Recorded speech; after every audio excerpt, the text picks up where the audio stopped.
मेरे इस चैनल पर आप सभी का हार्दिक स्वागत करता हूं। राजस्थान सामान्य ज्ञान के अंतर्गत कक्षा 9 की पाठ्य पुस्तक पर आधारित प्रश्नों का अध्ययन कर रहे थे। 50 क्वेश्चन तक हमने अध्ययन कर लिया था। आगे है क्वेश्चन नंबर 51। 1857 के समय मेवाड़ में सलुम्बर एवं कोठारिया के ठिकानेदार क्रमशः कौन थे जो क्रांतिकारियों के सहयोगी थे। सलुम्बर रावत के अंग्रेजों का सहयोग करने के कारण मेवाड़ महाराणा का भी इन्होंने विरोध किया था। जब 1857 की क्रांति हुई तो मेवाड़ के सलुम्बर और कोठारी के ठिकानेदार ये कौन थे जिन्होंने जो क्रांतिकारियों के सहयोगी थे, तो वो थे केसरी सिंह और जोध सिंह। इन दो ठिकानेदारों ने क्रांतिकारियों का सहयोग किया था। जो केसरी सिंह सलुम्बर के थे और जोध सिंह थे वो कोठारिया के ठिकानेदार थे जो क्रांतिकारियों के सहयोग थे। और इन्होंने सलुम्बर रावत के अंग्रेजों का सहयोग करने के कारण उन्होंने मेवाड़ महाराणा था उनका भी उन्होंने विरोध ही किया था। अगला प्रश्न है, कोटा में विद्रोह की योजना बनाने वाले क्रांतिकारी कौन थे। कोटा रियासत के अंतर्गत विद्रोह की योजना बनाने वाले जो क्रांतिकारी थे वो कौन थे। ऑप्शन है इसमें जयदयाल, मेहराब खां, रतनलाल, जियालाल। चारों ही ऑप्शन इसमें सही माने गए हैं। जयदयाल, मेहराब खां, रतनलाल, जियालाल, इन चारों ने ही कोटा रियासत के अंतर्गत जो 1857 का विद्रोह था उसके अंतर्गत योजना बनाने वाले क्रांतिकारियों में ये प्रमुख थे। जयदयाल, मेहराब खां, रतनलाल और जियालाल। अगला है, कोटा का विद्रोह कब हुआ था। कोटा का विद्रोह हुआ था 15 अक्टूबर 1857 को। 15 अक्टूबर 1857 को कोटा के अंतर्गत विद्रोह हुआ था। अगला प्रश्न है, 1857 में विद्रोह के दौरान कौन सी रियासतों के पॉलिटिकल एजेंट मारे गए थे। जब 1857 का विद्रोह हुआ था राजपूताना के अंतर्गत, राजस्थान के अंतर्गत, तो उसमें कौन सी रियासतों के जो पॉलिटिकल एजेंट थे वो मारे गए थे। तो कोटा और मारवाड़। कोटा और मारवाड़ के जो पॉलिटिकल एजेंट थे जो अंग्रेजों की ओर से नियुक्त किए गए थे वो 1857 के विद्रोह के अंतर्गत मारे गए थे। अगला है, कोटा पर अधिकार करने के बाद जयदयाल ने राम सिंह के साथ समझौता किया था जिसके तहत बर्टन यानी मेजर बर्टन और इनके पुत्रों की हत्या का आरोप राम सिंह पर लगा दिया गया था। इस समझौते में कितनी शर्तें थी।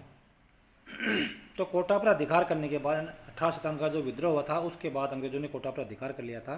उसके बाद की बात है, जयदयाल ने राम सिंह के साथ समझौता किया था जिसके तहत जो मेजर बर्टन है और इनके पुत्र की जो हत्या कर दी गई थी उसका आरोप है वो राम सिंह के ऊपर लगा दिया गया था। तो ये जो समझौता हुआ था उस समझौते के तहत कितने शर्तें थी।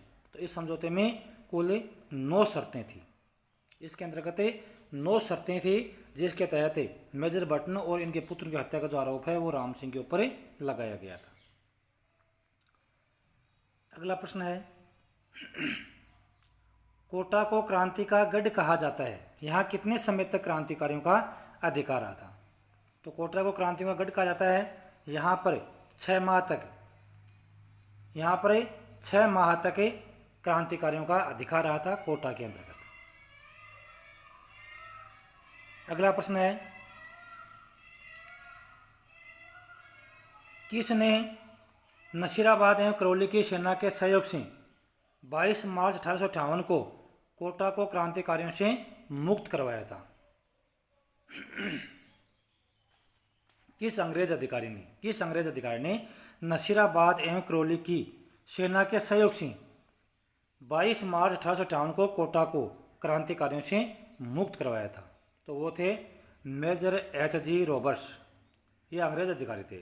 Major H.G. रॉबर्ट्स ने नसीराबाद और करौली की सेना के सहयोग से 22 मार्च 1858 को कोटा रियासत को क्रांतिकारियों से मुक्ति करवा लिया था। अगला प्रश्न है, कोटा के विद्रोही क्रांतिकारी नेता को विद्रोह के बाद गिरफ्तार करके तोप से उड़ा दिया गया था।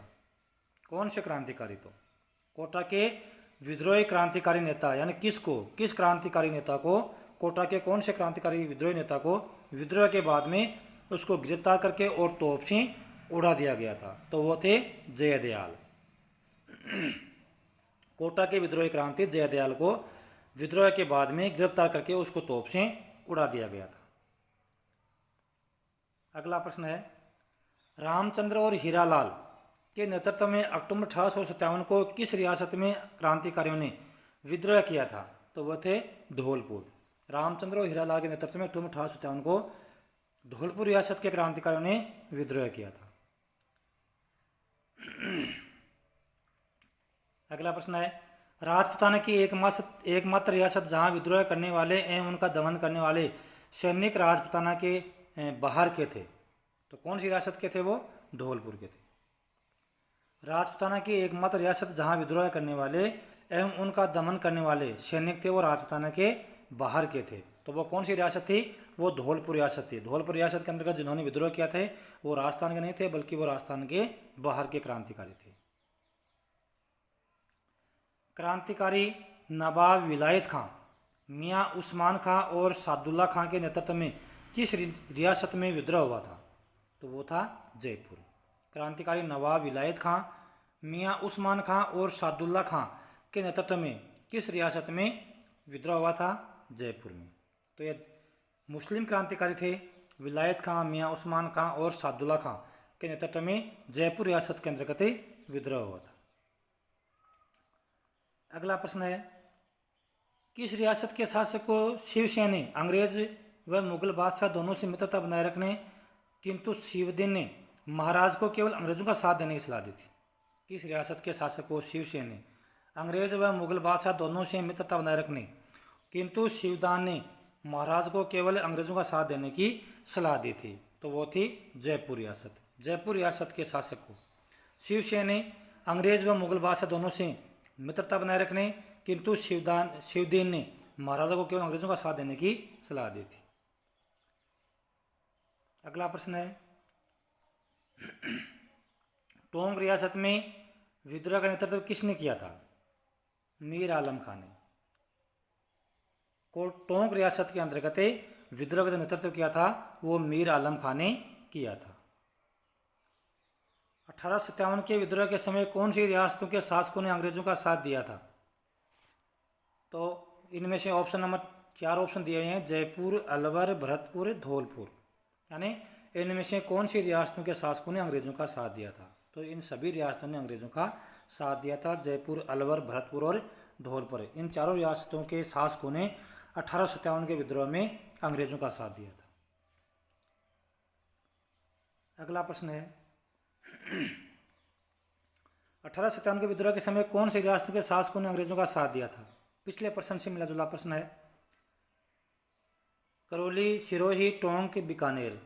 तो इन चारों रियासतों के शासकों ने विद्रोह 1857 के विद्रोह के समय अंग्रेजों का साथ दिया था। तो विद्यार्थियों हमें यह भी ध्यान रखना है कि भाई जिन रियासतों ने अंग्रेजों का साथ दिया था वो कौन कौन सी रियासतें थी, जिन रियासतों ने अंग्रेजों का साथ नहीं दिया था वो कौन कौन सी रियासतें थी।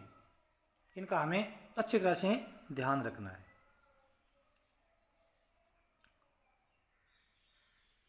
तो 1857 के विद्रोह से संबंधित सारे प्रश्नों का हमने अध्ययन कर लिया है। अब इसी में 1857 के विद्रोह के अंतर्गत ही अगला टॉपिक है हमारा राजस्थान के क्रांतिकारी।